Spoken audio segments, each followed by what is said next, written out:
Hello friends, स्वागत है आप सभी का पटवारी सीरीज के डे 79 में। आज हम करेंगे ज्योग्राफी में टॉपिक विंड। इसके करेंगे हम इंपॉर्टेंट एंड बेसिक क्वेश्चन। पहला question, secondary winds are characterised by. So इन विंड को जाना जाता है मौसम के परिवर्तन के साथ समय पर दिशा बदलना, यानी कि मानसून। ऑप्शन बी सही आंसर होगा सेकेंडरी विंड के लिए। क्वेश्चन नंबर 2, जो कोरल फ्यूज है वो शून्य कब होगी, या इधर शून्य या सबसे कम कब होगी। तो सबसे कम होगी इक्वेटर पे, यानी कि भूमध्य रेखा 0 डिग्री पे, और सबसे अधिक होगी ध्रुवों पर एट पोल्स। क्वेश्चन नंबर 3, जो विंड है वो डिफ्लेक्ट करेगी राइट साइड को नॉर्दर्न हेमिस्फीयर में और लेफ्ट सदर्न हेमिस्फीयर में। किस कारण होता है, तो उस फोर्स का नाम है कोरिल फोर्स। ऑप्शन सी सही आंसर होगा। ऐसी और वीडियो देखने के लिए लाइक शेयर एंड सब्सक्राइब अवश्य करें। क्वेश्चन नंबर 4, जो मानसून शब्द है वो किस भाषा से लिया गया है। तो भाषा है अरेबिक। ऑप्शन डी सही आंसर होगा इस क्वेश्चन के लिए। देन क्वेश्चन नंबर 5, कौन सी प्रोसेस जो है वो रिस्पॉन्सिबल है किसके लिए, लैंड और सी ब्रिज के लिए, उनके निर्माण के लिए किस हवा मतलब कौन सी फोर्स जिम्मेवार है। सो फोर्स का नाम है ऑप्शन सी कन्विक्शन, संवहन के कारण sea breeze and land breeze चलती हैं। Then question number 6, during a sea breeze the wind blow from.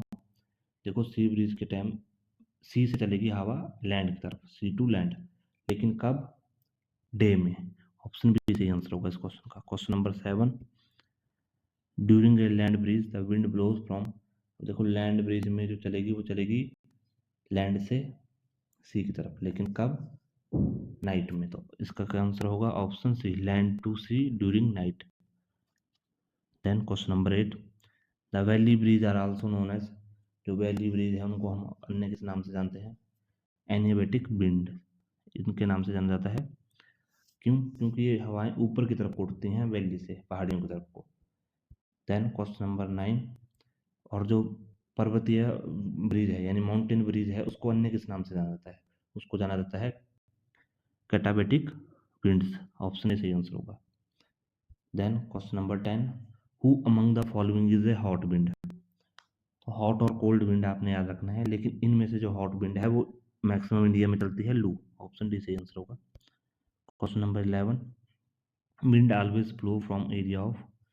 सो हवाएं हमेशा चलती हैं कहाँ से, उच्च दाब से कम दाब की ओर, यानी कि high pressure to low pressure. Option B सही आंसर होगा इस क्वेश्चन का। देन क्वेश्चन नंबर 12, जो हवा की गति है वो मेजर करी जाती है इंस्ट्रूमेंट के द्वारा। सो उसका नाम है anemometer. Option C anemometer. In the end, thank you.